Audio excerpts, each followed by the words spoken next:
नाव को जल में छोड़ दिया, तूफानों को मोड़ दिया, दे दी चुनौती सिंधु को, फिर धार क्या मझधार क्या। मौत तो एक वरदान है, जब ठान लिया मरना ही है, फिर जीत क्या फिर हार क्या। जब संघर्ष की राह पर चल दिए, फिर पुष्प क्या फिर अंगारे क्या। इसी के साथ मैं हरिओम स्वागत करता हूँ आपके अपने परिवार एच स्टडी ग्रुप में। तो आज हम मृदा का चौथा पार्ट पढ़ेंगे, भाग 4 पढ़ेंगे। मृदा का पहला भाग पढ़ा, द्वितीय भाग पढ़ा, तृतीय भाग, आज मृदा का चौथा भाग। इसमें आज मृदा चैप्टर सोइल साइंस समापन हो जाएगा। इसमें आज हम भारतीय मृदाएं पढ़ेंगे, भारतीय मृदाओं के प्रकार पढ़ेंगे। 5 प्रकार की होती है, काली मृदाएं, जलोढ़ मृदाएं, रेतीली मृदाएं, लाल मृदाएं व लेटेराइट मृदाएं। फिर हम इसके सोइल साइंस से संबंधित कुछ संस्थान पढ़ेंगे, इंस्टीट्यूट पढ़ेंगे, और सोइल संबंधी से संबंधित कुछ पितामह पढ़ेंगे कि सोइल साइंस के पिता कौन है, कृषि रसायन के पिता कौन है, ये आज हम पढ़ेंगे। फिर सोइल टेस्ट पढ़ेंगे। इसके बाद आज मृदा विज्ञान समाप्त हो जाएगी, मृदा विज्ञान समाप्त हो जाएगी। तो आज हम 5वां पार्ट पढ़ेंगे। अब देखते हैं, आज का हमारा हेडिंग है कि भारतीय मृदाएं। भारतीय मृदाएं, भारतीय मृदाएं, soil, Indian soil, Indian soil, भारतीय मृदाएं। भारतीय मृदाएं को हम 5 भागों में बांटते हैं। कितने भागों में बांटते हैं हम? 5 भागों में बांटते हैं। भारतीय मृदाओं को हम 5 भागों में बांटते हैं। पहला है जलोढ़ मृदा। पहला कौन सी है? जलोढ़ मृदा। दूसरी काली मृदा, काली मृदा, ब्लैक सॉइल। ठीक। तीसरी है रेतीली मृदा, रेतीली मृदा। चौथी है लाल मृदा, लाल मृदा। 5वीं है लेटेराइट मृदा, लेटेराइट मृदा। ठीक। 5 भागों में बांट दिया। अब एक एक करके पढ़ेंगे हम, अब एक एक करके 5 मृदाओं को पढ़ेंगे। तो पहला डालते हैं हम जलोढ़ मृदा। कौन सा? जलोढ़ मृदा। जैसे जलोढ़ जैसे जल के द्वारा लाई गई। तो इसका निर्माण कैसा होता है? इसका निर्माण होता है जैसे जलोढ़ जैसे जल के द्वारा लाई गई, मतलब नदी के बहाव से लाई गई मृदाएं जलोढ़ मृदाएं कहलाती है। नदी के जल के बहाव के साथ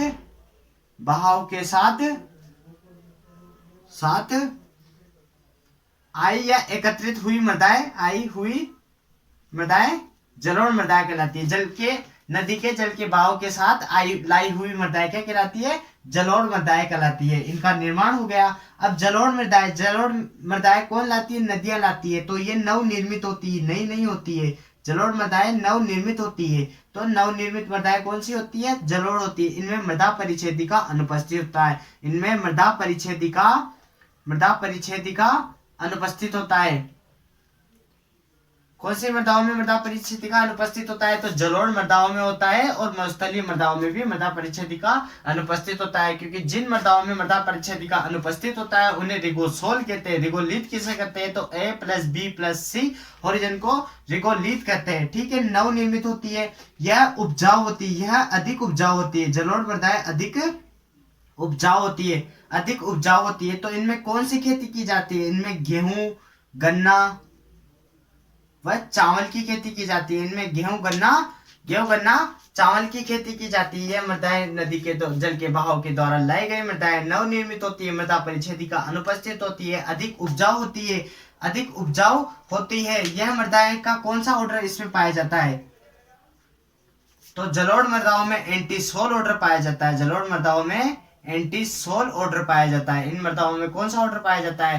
तो इन मृदाओं में एंटीसोल ऑर्डर पाया जाता है। जलोढ़ मृदाओं के बारे में और क्या देखेंगे कि नदी के बहाव से लाई गई मृदाएं जलोढ़ मृदाएं कहलाती है। इन्हें एलुवियल, इन्हें भांगड़, इन्हें खादर के नाम से भी जाना जाता है। इन्हें एलुवियल, इन्हें भांगड़, इन्हें खादर के नाम से भी जाना जाता है। नवनिर्मित होती है, मृदा परिच्छेदिका अनुपस्थित होती है, अधिक उपजाऊ होती है, किंतु कृषि के दृष्टि से सर्वाधिक उपजाऊ लाल मृदाएं होती है। इनका ऑर्डर एंटीसोल ऑर्डर होता है। एलुवियल, भांगड़, खादर होती है। जलोढ़ मृदाओं के बारे में हम इतना ही पढ़ेंगे। और जलोढ़ मृदा कहाँ पर पाई जाती है? तो जलोढ़ मृदा पंजाब, हरियाणा व यूपी में पाई जाती है। पंजाब, हरियाणा व यूपी में सर्वाधिक पाई जाती है। तो ये हमारी जलोढ़ मृदाएं हो गई। जलोढ़ मृदाओं के 7-8 पॉइंट है। 1 2 3 4 5 6 7 8 पॉइंट है। तो निर्माण नदियों के जल के बहाव से नवनिर्मित होती है, मृदा परिच्छेदिका अनुपस्थित एब्सेंट होती है। अधिक उपजाऊ होती है किंतु कृषि की दृष्टि से लाल मृदा होती है। ऑर्डर इनमें एंटीसोल ऑर्डर पाया जाता है। जलोढ़ मृदाओं में एंटीसोल ऑर्डर पाया जाता है। एलुवियल, बांगर, खादर इनके अन्य नाम है। पंजाब, हरियाणा व यूपी में पाई जाती है। अब दूसरा हम पढ़ेंगे काली मृदा। दूसरा क्या पढ़ेंगे हम भारतीय मृदाओं में? काली मृदा, ब्लैक सॉइल, काली मृदा। काली मृदा का निर्माण कैसे होता है? काली मृदा का निर्माण कैसे होता है? तो मैंने आपको बताया था चट्टानें दो प्रकार की होती है, बेसाल्ट, चट्टानों के प्रकार से बनने वाली मृदा है। तो बेसाल्ट और ग्रेनाइट चट्टान पढ़ा था हमने, इनसे बन बेसाल्ट और ग्रेनाइट पे मैंने आपको एक ट्रिक बताई थी, बेफिक्रे। बेसाल्ट होता है बेस से सार होता है, बेस का हिंदी अर्थ होता है सार, सारी प्रकृति की होती है। बेफिक्रे तो फेल्ड्सपार इसका खनिज होता है, फेल्ड्सपार इसका खनिज होता है। काली मृदाओं का निर्माण होता है, काली मृदाओं का निर्माण होता है और सारी प्रकृति की यह होती है। सारी प्रकृति की बेसाल्ट चट्टान से निर्मित मृदाएं सारी प्रकृति की होती है और काली मृदा होती है। तो ग्रेनाइट में कौन सा खनिज होता है? तो क्वार्ट्ज खनिज इसमें होता है, क्वार्ट्ज खनिज इसमें होती है। रेतीली प्रवृत्ति की यह होती है, रेतीली मृदाएं यह बनती है और अम्लीय प्रकृति की होती है। अम्लीय प्रकृति की कौन सी मृदा होती है? ग्रेनाइट चट्टान से बने वाली मृदाएं अम्लीय प्रकृति होती है। तो इसका निर्माण कैसे होता है? इसका पैतृक पदार्थ कौन है? तो बेसाल्ट है, बेसाल्ट चट्टानों से बनती है। ठीक, इनकी प्रकृति कौन सी है? इनकी प्रकृति कौन सी है? तो यह अम्लीय प्रकृति की होती है। काली मृदाएं अम्लीय प्रकृति की होती है। ठीक है, फिर इसमें प्रतिशत रंध्रावकाश, इसमें प्रतिशत रंध्रावकाश अधिक पाए जाते हैं। प्रतिशत रंध्रावकाश सर्वाधिक पाए जाते हैं। प्रतिशत रंध्रावकाश सर्वाधिक पाए जाते हैं, 50 से 60% इसमें सर्वाधिक प्रतिशत रंध्रावकाश पाए जाते हैं। इसमें जल धारण क्षमता अधिक होती है, जल धारण क्षमता, क्योंकि इसके क्ले पास पास में होते हैं। काली मृदाओं के क्ले पास पास में होते हैं। माउंट मोरिलोनाइट क्ले इसमें पाया जाता है। जल धारण क्षमता अधिक होती है, जल धारण क्षमता अधिक होती है। इसमें जल संचार, इस पर वायु संचार, काली मृदाओं में वायु संचार कम होता है, वायु का संचार कम होता है। काली मृदाओं में वायु संचार कम होता है। जल धारण क्षमता अधिक होते हैं। इन्हें भारी मृदाएं भी कहते हैं, इन्हें भारी मृदा भी कहते हैं क्योंकि इनके बीडी का मान कम होता है। भारी मृदा भी कहते हैं, भारी मृदा के दो इन्हें रिगोर भी कहते हैं, इन्हें का अन्य नाम रिगोर भी है। इनका निर्माण बेसाल्ट चट्टानों से होता है। प्रकृति अम्लीय होती है।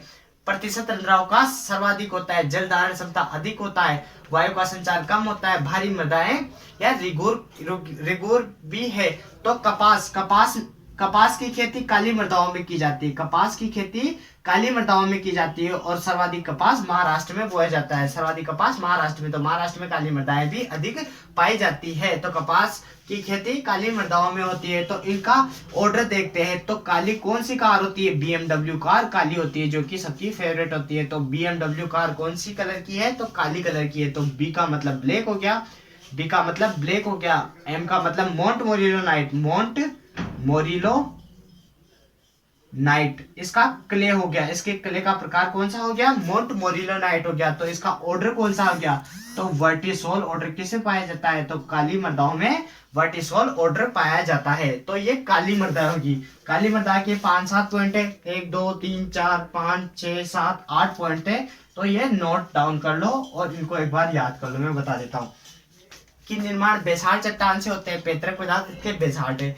तो अम्लीय प्रकृति की होती है। तो सारी प्रकृति की होती है। सॉरी, ये गलत लिख दिया हमने। बेस मतलब सार, सारी प्रकृति की होती है। ग्रेनाइट से बनेगी वो अम्लीय प्रकृति की होगी। ग्रेनाइट से कौन बनेगी? तो रेतीली मृदा बनेगी। ठीक है, ये आप करेक्शन कर लेता। बेसाल्ट सारी प्रकृति की होती है। प्रतिशत रंध्रावकाश सर्वाधिक होते हैं, 50 से 60% होते हैं। जल धारण क्षमता अधिक होते हैं, जल धारण क्षमता अधिक होता है क्योंकि मोंट मोरिलोनाइट क्ले होते हैं। तो यह पास होने के कारण जल धारण क्षमता अधिक होती है। तो वायु संचार कम होता है। इन्हें भारी मृदाएं भी कहते हैं, इन्हें रिगोर भी कह दो। कपास की सर्वाधिक खेती काली मृदाओं में होती है। कपास की सर्वाधिक खेती काली मृदाओं में होती है। और कपास की खेती कहाँ पर सर्वाधिक होती है? तो महाराष्ट्र में होती है, महाराष्ट्र में होती है। और कपास का एक काली मृदाओं का एक पॉइंट और की काली मृदाओं का रंग का निर्धारण पढ़ा था हमने फिजिकल प्रॉपर्टी में। तो काला रंग किसके कारण होता है? काला रंग मैग्नीज की अधिकता के कारण होता है। मैग्नीज की अधिकता के कारण होता है। कार्बनिक पदार्थों की अधिकता के कारण, कार्बनिक पदार्थों की अधिकता के कारण भी इसका काला रंग होता है। तो टिटानिफेरस मैग्नेटाइट, मैग्नेटाइट की अधिकता के कारण, मैग्नेटाइट की अधिकता के कारण भी मृदा का रंग काला होता है। तो ये रंग का निर्धारण काली मृदाएं पढ़ ली। इसके बाद हम लाल मृदा पढ़ेंगे, इसके बाद हम लाल मृदा पढ़ेंगे।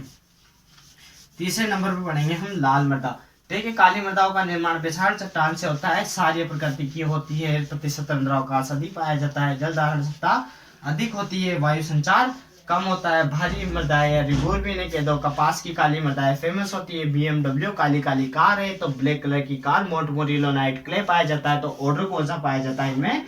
वर्टिसोल ऑर्डर पाया जाता है। इनका रंग का निर्धारण मैग्नीज की अधिकता के कारण, कार्बनिक पदार्थों की अधिकता के कारण, वर्टिनार्टिफेरस इसके कारण इसका रंग काला पाया जाता है। सफेद रंग सिलिका के कारण पाया जाता है। लाल रंग हेमेटाइट या आयरन की अधिकता के कारण पाया जाता है। नीला रंग किसकी ऑक्सीजन की कमी के कारण नीला रंग पाया जाता है, ठीक है। और पीला रंग लेमोनाइट के कारण पाया जाता है। अब तीसरी मृदा है, हम पढ़ेंगे लाल मृदा। कौन सी पढ़ेंगे? लाल मृदा, रेड सॉइल। तो लाल रेड सॉइल का निर्माण कैसे होता है? तो लाल मृदाओं का निर्माण पोडजोलीकरण प्रक्रिया से होता है। कौन सी प्रक्रिया? पोडजोलीकरण।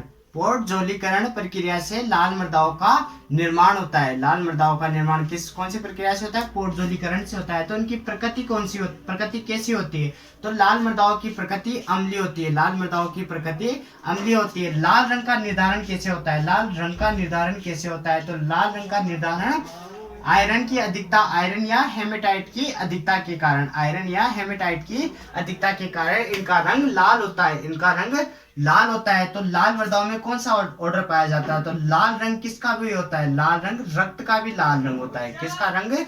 रक्त का रंग भी लाल होता है। इनमें रेत, सिट, क्ले प्राथमिक कणों का समान अनुपात पाया जाता है। इनमें प्राथमिक कणों का समान अनुपात पाया जाता है, समान अनुपात पाया जाता है। तो रक्त का रंग भी लाल होता है। र से रेड हो गया, आर से रेड हो गया, आर से रेड हो गया। ऐसे एल्फिसोल ऑर्डर इनमें पाया जाता है। कैसे? केओलिनाइट क्ले इनमें पाया जाता है। कौन सा क्ले इनमें पाया जाता है? तो केओलिनाइट। इसमें कौन सा था? मोंटमोरिलोनाइट। तीसरे तमिलनाडु हो गया। तो तमिलनाडु में सर्वाधिक लाल मृदाएं होती है। लाल मृदाएं कहाँ पर होती है? सर्वाधिक तमिलनाडु में। अपने राजस्थान में उदयपुर संभाग में सर्वाधिक लाल मृदा है। लाल मृदाओं में क्या, उदयपुर संभाग में क्या पाया जाता है? तो मक्का ज्यादा बोई जाती है। तो तमिलनाडु में लाल मृदा अधिक है, तो उदयपुर संभाग में भी लाल मृदा अधिक है। लाल रंग रेड कलर, तो लाल रंग तो रक्त का भी होता है, रक्त का भी लाल रंग होता है। तो रेड कलर एल्फिसोल ऑर्डर पाया जाता है। केओलिनाइट क्ले पाया जाता है। कौन सा क्ले पाया जाता है? केओलिनाइट क्ले पाया जाता है। लाल रंग की मृदाएं तमिलनाडु में अधिक होती है और इसमें प्राथमिक कणों का समान अनुपात पाया जाता है। तो ये लाल मृदा होगी। ये कौन सी मृदाएं हो गई? ये लाल मृदा होगी। अब हम चौथा पढ़ेंगे। चौथी ये पढ़ लेते। चौथी रेतीली मृदा। तो रेतीली मृदाओं को देखते हैं। तो रेतीली मृदाओं का निर्माण कैसा होता है? हमने काली मृदाओं का निर्माण देखा था, किसे? बेसाल्ट से हुआ था। तो रेतीली मृदाओं का निर्माण किससे होता है? ग्रेनाइट से होता है। ग्रेनाइट से होता है, इसलिए यह इसकी प्रकृति कैसी होती है? अम्लीय प्रकृति की होती है। रेतीली मृदाओं की प्रकृति कैसी होती है? अम्लीय प्रकृति की होती है। इनमें प्रतिशत रंध्रावकाश अधिक पाया जाता है। तो इनमें प्रतिशत रंध्रावकाश कम पाया जाता है। इनमें प्रतिशत रंध्रावकाश कम पाया जाता है, 20 से 30% पाया जाता है। इनमें जल धारण क्षमता अधिक थी, तो इनकी जल धारण क्षमता कम है। इनमें वायु संचार अधिक होता है। रेतीली मृदाओं में वायु संचार अधिक होता है। इन्हें भारी मृदाएं कहते हैं, तो इन्हें हल्की मृदा कहते हैं। रेतीली मृदा को हल्की मृदा कहते हैं। रेतीली मृदाओं में मूंगफली व बाजरा की खेती होती है। मूंगफली, बाजरा व दलहनी फसलों की खेती होती है। मूंगफली, बाजरा व दलहनी फसलों की खेती होती है। रेत उड़ती है तो हम क्या हो जाते हैं? इरिटेट हो जाते हैं। रेत उड़ती है तो क्या होता है? हम इरिटेट हो जाते हैं। तो इरिटेट नहीं, एरिडीसोल है। एरिडीसोल इनका ऑर्डर पाया जाता है। एरिडीसोल ऑर्डर किसमें पाया जाता है? तो रेतीली मृदाओं में एरिडीसोल ऑर्डर पाया जाता है। रेतीली मृदाएं अपने मरुस्थल की तरफ बहुत पाई जाती है। हमारा अपने राजस्थान में मरुस्थल की तरफ रेतीली मृदाएं बहुत पाई जाती है। तो इनका ऑर्डर कौन सा है? एरिडीसोल है। और एक नोट डालकर एक बात लिखो कि इनसेप्टिसोल ऑर्डर भारत की मृदाओं में सबसे ज्यादा पाया जाने वाला ऑर्डर है। इंसेप्टिसोल भारत की मृदाओं में पाए जाने वाला सबसे बड़ा ऑर्डर है। इंसेप्टिसोल भारतीय मृदाओं में पाए जाने वाला सबसे बड़ा ऑर्डर है। तो काली मृदा होगी रेतीली मृदा। काली मृदा का निर्माण बेसाल्ट से, रेतीली का ग्रेनाइट से। प्रकृति क्षारीय, इधर प्रकृति अम्लीय। प्रतिशत अंतरावकाश अधिक, प्रतिशत अंतरावकाश कम। जल धारण क्षमता अधिक, जल धारण क्षमता कम। वायु संचार कम, तो वायु संचार अधिक, क्योंकि रेत में वायु संचार अधिक होता है, हम भी जानते हैं। इन्हें भारी मृदा रिगुर कहते हैं, इन्हें हल्की मृदा कहते हैं। कपास की काली मृदा फेमस है, तो इधर मूंगफली, बाजरा, दलहनी फसलों की। यह ब्लैक मोंटमोरिलोनाइट क्ले पाया जाता है और वर्टिसोल ऑर्डर पाया जाता है। तो इनमें कौन सा ऑर्डर पाया जाता है? तो इनमें एरिडिसोल ऑर्डर पाया जाता है, एरिडिसोल पाया जाता है। और इनमें क्ले की अधिकता होती है, तो इनमें रेत की अधिकता होती है। रेत सिल्ट क्ले, तो रेत की अधिकता होती है। ठीक है। इधर लाल मृदाओं का निर्माण पोरजोलीकरण प्रक्रिया से होता है। अम्लीय प्रकृति की होती है, लाल रंग आयरन। हेमेटाइट की प्राथमिक कणों का समान अनुपात होता है, लाल रंग होता है। एल्पिसोल ऑर्डर पाया जाता है, केओलिनाइट क्ले पाया जाता है और तमिलनाडु में अधिक होती है। अब पांचवी लास्ट बच रही है अपनी लेटेराइट मृदा। पांचवी मृदा कौन सी बची है? लेटेराइट मृदा। लेटेराइट मृदा जो केरल व तमिलनाडु में पाई जाती है। कहाँ पर? ये केरल और कर्नाटका में, केरल और कर्नाटका में सर्वाधिक पाई जाती है। लेटराइट मृदा का निर्माण लेटराइजेशन प्रक्रिया से होता है। किससे होता है? लेटराइजेशन। लेटेराइजेशन प्रक्रिया से ज्यादा होता है। ये बहुत कम मात्रा में पाई जाती है वैसे भारत में, और केरल, तमिल, कर्नाटका में पाई जाती है। लेटराइजेशन प्रक्रिया के थ्रू होता है। जब लेटर भेजते हैं तो क्या होता है? स्पोर्ट होता है। किसी को लेटर भेजते हैं तो स्पोर्ट होता है, तो स्पोडिसोल ऑर्डर इनमें पाया जाता है, और स्पोडिसोल ऑर्डर इनमें पाया जाता है। तो लेटराइट मृदा के बारे में कुछ खास नहीं है। कहाँ पर पाई जाती है? केरल, कर्नाटका में पाई जाती है। इनका निर्माण लेटराइजेशन प्रक्रिया के थ्रू होता है। इनमें कौन सा ऑर्डर पाया जाता है? तो स्पोडिसोल। किसी को लेटर भेजते हैं तो स्पोर्ट हो जाता है। क्या हो जाता है? स्पोर्ट हो जाता है। तो स्पोडिसोल ऑर्डर किसमें पाया जाता है? लेटराइजेशन। जब रेत उठती है तो हम इरिटेट हो जाते हैं, तो इरिटेट नहीं, एरिडिसोल है। BMW का मतलब मोंटमोरिलोनाइट क्ले है, तो वर्टिसोल ऑर्डर है, वर्टिसोल ऑर्डर है। ठीक, ये आपको ऑर्डर और भारतीय मृदाएं हो गई। भारतीय मृदाएं 5 प्रकार की है। ट्रिक के थ्रू हमने भारत की 5 प्रकार की मृदाओं के बारे में देख लिया। अब मृदा विज्ञान में एक मृदा परीक्षण की सॉइल टेस्ट कैसे किया जाता है। इंसेप्टिसाइड सर्वाधिक पाया जाने वाला भारतीय मृदाओं में पाया जाने वाला ऑर्डर है। ठीक है, ये बात भी हमने देख ली। अब एक सॉइल टेस्ट है कि सॉइल टेस्ट हो गया। टैसे ट्रुंग नाम का वैज्ञानिक सॉइल टेस्टिंग का पितामह है। तो हम इसमें कुछ पितामह भी देखेंगे, सॉइल साइंस से संबंधित कुछ पितामह भी देखेंगे। तो पहले सॉइल टेस्ट देख लेते हैं कि सॉइल टेस्टिंग कैसे किया जाता है। सॉइल टेस्ट मतलब मृदा परीक्षण। मृदा परीक्षण जिसे मृदा परीक्षण, इसके पितामह भी हम एक साथ ही देख लेंगे। इसके पितामह ट्रुंग के दो या ट्रुंग के दो। तो मृदा परीक्षण जैसे 1 हेक्टेयर जमीन है, कितनी? 1 हेक्टेयर जमीन है, तो 1 हेक्टेयर जमीन में 15 से 16 जगह से जिगजैग संरचना मतलब जेड आकृति की संरचना में सैंपल लेने। 15 से 16 जगह से वी आकार की कटान में सैंपल लेनी है। इसकी गहराई कितनी तक लेनी है? तो 15 सेंटीमीटर गहराई तक नमूना लेना है। एक नमूने का औसत वजन 500 ग्राम होना चाहिए। 500 ग्राम होना चाहिए। एक नमूने का औसत वजन 500 ग्राम होना चाहिए। 15 सेंटीमीटर गहराई तक लेना है। 15-16 जगह से लेना है। जिगजैग संरचना में लेना है। यह मृदा परीक्षण के कुछ सिद्धांत है, तो इनको फॉलो करना है। वी आकृति में लेना है।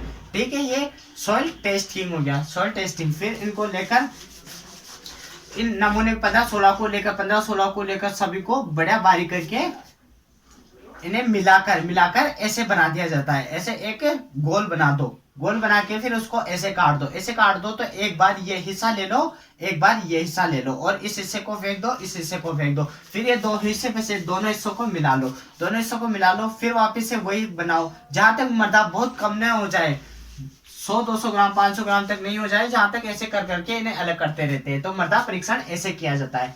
फिर सॉइल टेस्ट करके उसमें पता चलाता है कि कौन से अवयव अधिक है, कौन से अवयव कम है, कौन सा उर्वरक की जरूरत है, अम्लीय है, क्षारीय है। इनसे मृदा परीक्षण किया जाता है। अब हम देखेंगे कि मृदा विज्ञान से संबंधित, सॉइल साइंस से संबंधित, मृदा विज्ञान से संबंधित पितामह या बापू इनके सबके बापू देखेंगे या पितामह, पितामह की कौन कौन इनके पितामह रहे। तो अपने बापू किसे कहते हैं, महात्मा गांधी को कहते हैं। अपना बापू किसे कहते हैं, महात्मा गांधी को हम बापू कहते हैं।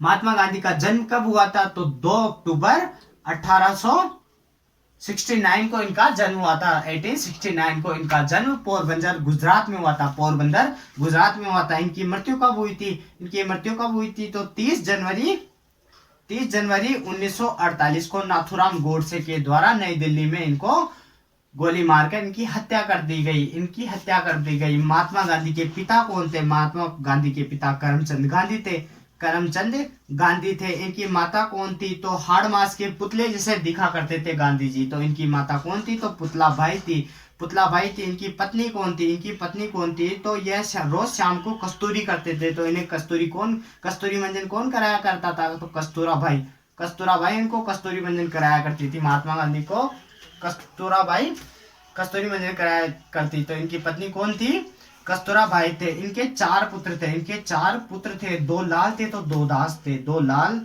थे तो 2 दास थे। तो एक तो हीरा लाल है, एक मोती लाल है, और एक रामदास है, एक देवी दास है। ठीक है, इनके 4 पुत्र। तो गांधी जी का 5वां पुत्र किसे कहते हैं, तो जमनालाल बजाज को गांधी जी का 5वां पुत्र कहते हैं। ये हमने महात्मा गांधी के बारे में भी थोड़ा पढ़ लिया, बापू थे हमारे इसलिए।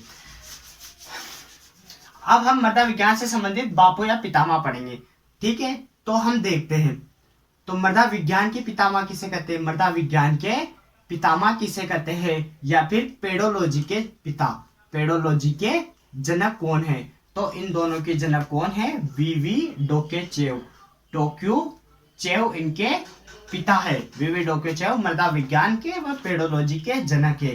ठीक है, फिर कृषि रसायन के जनक कौन है, कृषि रसायन के जनक कौन है, कृषि रसायन के जनक लिविंग है, वॉन लिविंग, जिन्हें 1840 में न्यूनता का सिद्धांत दिया था। यह कृषि रसायन के जनक है। तो अब भारत में देखते, ये तो विश्व में थे। अब भारत में मृदा विज्ञान के जनक कौन है, भारत में मृदा विज्ञान के जनक कौन है, तो लिथर है। कौन है, लिथर भारत में मृदा विज्ञान के जनक है। तो भारत में कृषि रसायन के जनक कौन है, भारत में कृषि रसायन के जनक कौन है, तो लिथर ही भारत में भी कृषि रसायन के भी जनक है। ये मृदा विज्ञान से संबंधित पितामह देख लिए। ठीक है, इनको नोट कर लिया या स्क्रीनशॉट खींच लो। मृदा विज्ञान के जनक और पेडोलॉजी के जनक वीवी डोकेचेव है। पेडोलॉजी ग्रीक भाषा का शब्द है। सॉइल साइंस लैटिन भाषा का शब्द है। कृषि रसायन लिविंग के द्वारा कृषि रसायन के पितामह लिविंग है। इन्होंने 1840 में न्यूनता का सिद्धांत दिया था। कि न्यूनता का सिद्धांत क्यों कहता है कि किसी पोषक तत्व की कमी के बिना वो अपना जीवन मतलब कम मात्रा में उपस्थित रहता है, उसकी कमी पौधों में झलक जाती है। तो ये न्यूनता का सिद्धांत है। मृदा विज्ञान और कृषि रसायन के जनक कौन है, लिथर है। अब हम मृदा विज्ञान से संबंधित इंस्टीट्यूट संस्थान पढ़ेंगे कि कौन कौन से संस्थान है। तो मृदा विज्ञान से संबंधित संस्थान तो 4, 5, 2, 3 देख लेंगे। तो अब देखो, Indian institute of soil science. अब ये मैंने लिखा SS, इसको यूं कर दिया तो क्या हुआ, 8 बन गया। ये आई था इसे। तो इसकी स्थापना कब हुई, 1188 में भोपाल मध्य प्रदेश में इसकी स्थापना हुई। तो Indian institute of soil science की स्थापना कब हुई, 1188 में भोपाल मध्य प्रदेश में इसकी स्थापना हुई। ठीक है, फिर central soil and water conservation research institute, इसकी स्थापना 1974 में उत्तराखंड में हुई थी। उत्तराखंड देहरादून में इसकी स्थापना हुई थी। देहरादून उत्तराखंड, जहाँ पर सर्वाधिक पर्वत पहाड़ पाए जाते हैं। ठीक, हिल स्टेशन भी कहा जाता है देहरादून को। तो central soil and water conservation research institute की स्थापना 1974 में उत्तराखंड देहरादून में हुई थी। ठीक है, फिर central soil salinity research institute, मतलब लवणीयता रिसर्च इंस्टीट्यूट, ये कहाँ पर है, ये करनाल हरियाणा में, करनाल हरियाणा में इसकी स्थापना हुई। Central soil salinity research institute की स्थापना हुई थी। कब हुई थी? तो 1969 में, 1969 में इसकी स्थापना हुई थी। एक दो और है, National Institute of Organic Farming, National Institute of Organic Farming, नियोप कहाँ पर है? गाजियाबाद, गाजियाबाद कहाँ पर है? तो गाजियाबाद यूपी में है। इसकी स्थापना कब हुई? तो 2004 को इसकी स्थापना। National Institute of Organic farming, एक शब्द इसी के जैसा है कि national organic farming research institute, national organic farming research institute.